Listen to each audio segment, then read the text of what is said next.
You see, these people thought that you were a nobody. They looked at you as if you were a nobody. Ever since you were younger, ever since you were a child, you were like the outcast. You were like that, you know, that awkward one. You were the one that didn't really fit in. And these family members of yours, or these relatives, let's stop calling them family. Let's just call them blood relatives, okay? We breaking a generational curse. They're not your family, they're your blood relatives. But anyway, they felt so good about themselves knowing that they were fitting in and you were the one that was not. They felt included, you felt excluded. They were praised and they were popular, you were ostracized. And by comparison, they felt that they were better than you. They felt that they were cooler than you.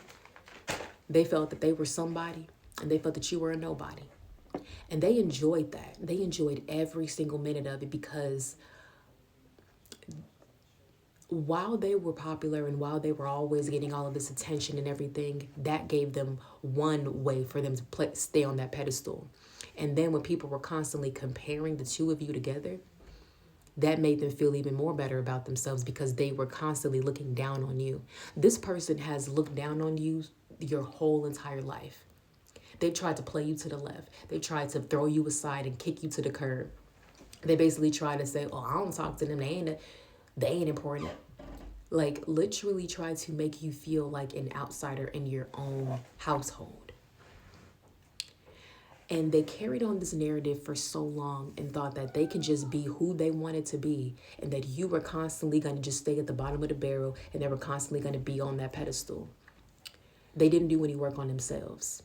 They just stayed acting in their ego and their flesh, and it worked for them for a while, but now it's like it's not working anymore because people are starting to see them for who they are and see that like this person does not have good morals. This person is not a very good person. And it's crazy because they're recognizing how people are responding to them in a certain way that people haven't been responding to them before. Like when they open their mouth and they say stuff that's very corrupt and very wicked and very just reckless, other people are not wanting to put up with that anymore. And they're like, I don't want to. And then they would talk about it, but then they still didn't realize that they were in the wrong because they always thought, well, I'm right. And I don't care if I'm hurting anyone's feelings. I'm right. But people are starting to see this person for who they truly are, starting to see their true colors. And now that they're comparing you and this person again, they're saying that you are the one that's the good person. You are the one that's the kind-hearted one. You are the one that has the good heart. You are the one that has the pure spirit. They are the one that's cold-hearted and corrupt and wicked. It's their demise.